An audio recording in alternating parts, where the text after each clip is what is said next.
This video is going to be about 5 things that you should make sure you look at least once a year when you do property walk. You should have some sort of checklist for your property that you go through every year. So you walk your property at least once a year and you check for a penumbra of things. And today I have selected 5 things that I'm gonna dive into that you should check at least once a year. First one being your roof.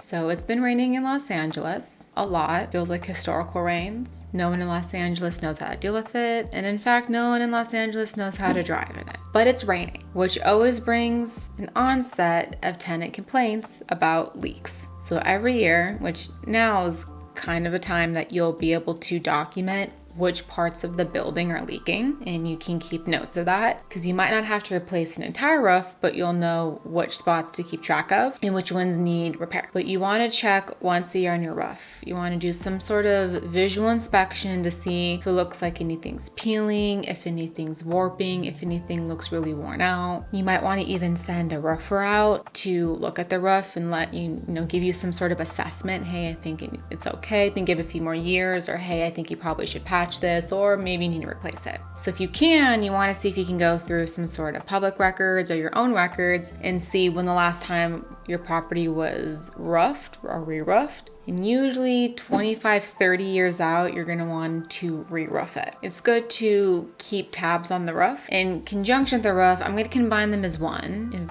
topic, but gutters. Gutters are gutters, I don't know, they're like a pain for everybody. But gutters are hilarious because I've seen people's gutters, and I think we've all had like a set of gutters that just pour into a spot. I had a client and he purchased a property and then, it started to rain. And the gutters were pouring onto the balcony, like just in a spot on this, like not the balcony, but I guess it's a balcony, but it's the second floor, like landing, the walkway. And it would just pour into one spot because the gutters are broken and the prior owner didn't bother to address the gutters and they weren't draining anywhere properly. So you want to make sure that 1, your gutters aren't full of stuff, and 2, that your gutters are being routed or directed so that the water's going out where it needs to go, which is usually away from the property. Another thing is gutters do get rusty and get rusted out, or they start to bend away from, I think it's the fascia board, or like away from the building. So if your gutters are looking a little wonky, you're probably going to want to replace those. Otherwise, they could start pouring water into a spot and warping one particular section that you don't want warped. So gutters and roof, you should always be checking on and, repairing if need be, replacing if need be, to prevent further damage to that specific area or just kind of in general. That will save you a lot of grief. Another thing, walls. I'm gonna include perimeter walls, and I'm also gonna include just the walls of the building. So you should do a visual inspection of walls. So if you see walls that have holes in them or damaged, in the building, you want to make sure that those get patched up so that water doesn't seep into it or pests don't burrow in it. So you want to do visual inspection and make sure that if there's any broken stucco or there's some sort of walls, that those get properly patched to prevent any further problems. And then also perimeter walls, some people, especially if you have parking and perimeter walls, some people will bump into the wall so it'll start to bow, or walls, they might have not been built correctly when they were built. And they might not have some sort of reinforcement inside, like rebar. So some walls I've seen, they have no reinforcement inside and they start to lean, which is, you don't want that because they can lean and then fall. So if you have walls that are leaning or that are broken or bowed somehow, you're going to want to address those and fix those before they fall and cause more problems and possibly leave your property vulnerable to people coming in because the wall is broken. You also want to check if the wall has some sort of fencing on it, that the fence isn't gnarly and that the fence is properly, on there, that's it depends on what kind of fencing you have, but if the fence is all cut or it's mangy, it's not going to be helping anything. So you might want to fix that so that, first of all, it's going to look much better and cleaner, but so that's actually doing what it's new, which is, probably enclosing and maintaining the property. So you always want to check stucco and walls for any damage. And also for stucco specifically, like on the building, you're going to want to check for plants that are vining. You want to be careful that plants aren't vining into the building, because that becomes a moisture problem, because plants are wet. So if they're vining into the building or into the wall, they could be trapping moisture in the wall that you don't want. That could be a problem later on. So if you have some sort of vining plant and it's starting to penetrate into it, you might want to get that addressed and cut. So that's walls, both the building and perimeter walls. Sprinklers. There's times where I don't know if I just am hyper observant of this, but I'll see, I'll drive, and once in a while you'll see a sprinkler just uselessly gushing water. I don't know what I just said. You want to check for that. You want to make sure that your sprinklers are not wasting water and that they're being, somewhat, what is it called? Water conservation. That they're, that they're only using the amount of water that you need. You want to make sure, if there's some sort of watering restrictions, which in Los Angeles, they come and go, but we did have watering restrictions. You can only water at certain hours, certain days of the week. You want to make sure that if your sprinklers are on timers, that they're on the correct timer. And quite frankly, it kind of helps you, because you're just spending money that you don't need to be spending on water if your sprinklers are not being attended to. If they're broken, fix them, because they're not helping. And if they're on a timer, make sure that your timer is set to something that makes sense, so that you're not overwatering and you're also potentially not getting busted for watering at improper times or too much watering. Landscaping. Landscaping matters not only from an aesthetic standpoint, but matters kind of in a pest control standpoint. You want to make sure that if you have dead plants, take them out, because dead plants usually harbor bugs, which spiders, you don't want that.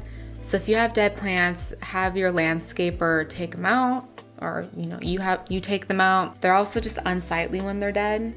Things that are overgrowing, you want to trim. There's certain areas that you might have some sort of overgrowth control, the fire department will say, hey, you need to pick the weeds, or you need to cut back trees if they're too high, if they're too bushy. So you want to make sure when you're inspecting your property that you're kind of mindful, oh, there's a little bit of overgrowth here. We should kind of trim it or remove what's not working. And, possibly there's incentives. So you can look at your landscaping and replace it with, here in Los Angeles, more drought tolerant landscape. And a lot of the times there's incentives for those kinds of things. So from, again, a water standpoint, a utility standpoint, you might want to change out your landscaping to something that conserves water, uses less water, and that can also save you money, and you might be able to get a rebate for that. The last one is gates. So this I talked about a little bit earlier when I said the walls, but gates. This is there's so many pet peeves in property management. Maybe everything to me is a pet peeve,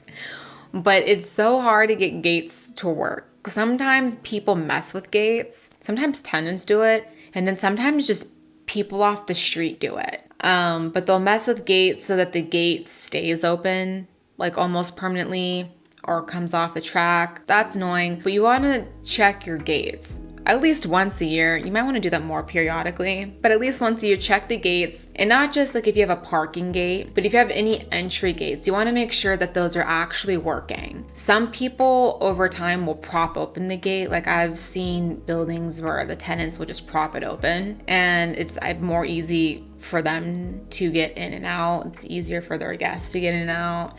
Maybe it's easier for packages to come, but you want to make sure that the gate works, and that if it's a locked gate, that the locking mechanism works, and that it's, able to open and close properly. Also, you want to check that the gate isn't damaged. So if you have a gate, but it's all wonky or it's damaged, then there's kind of no point to the gate. And I've seen that where there's been gates that, I don't know how people knew this, but they'll bend the bars apart, and that's way frustrating. So I've seen that clients have welded extra metal so that the bars can't be pulled apart. So if you have vertical bars, you might want to weld a few pieces of metal so that they can't necessarily bend the bars apart. You want to kind of look for things like that, because those are potential security breaches that people can get through, or even animals can get through. But look out for stuff like that. So make sure that the gates, that they work, that the track is good, that the track is clean.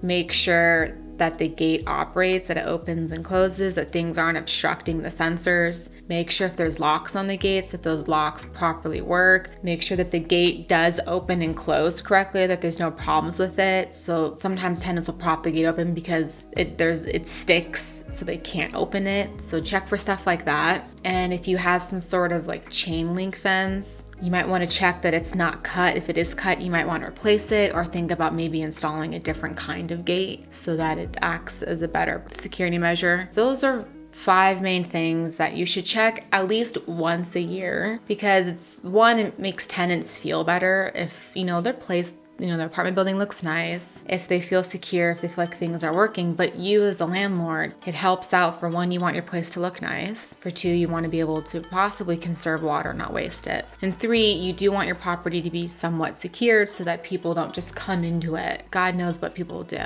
A lot of the times people come in, and I've seen people like camp out like little corners that are hard to see or find. But when your property has these kind of things, it also makes them a target. People will kind of know, like, oh, no one's really monitoring the situation here, or they're not, we're not really enforcing rules. And so it makes the property a little more vulnerable to people damaging it. But it's good to keep track of that stuff. And it's always great if you have a tenant who is either a resident manager on site, or that you have a good relationship and a good rapport to, work with them and, ask them, hey, do you, notice any of these things? Has there been any leaks? Have you noticed, anything with the walls? Have you noticed any of the sprinkler heads not working? Because then maybe sometimes it saves you a trip going down there if you're not local, and they can send you photos, and maybe you can send a vendor out. And that might help you, especially for people who have real estate and they might be located out of state, or they don't have the means to go routinely or as easily in the car and go drive by the property. But that being said, those are things that you should look into at least once a year, and probably for the perimeter stuff, maybe, twice a year at least. Or keep tabs of it if you have a tenant that you have a good working relationship with. And I hope that helps.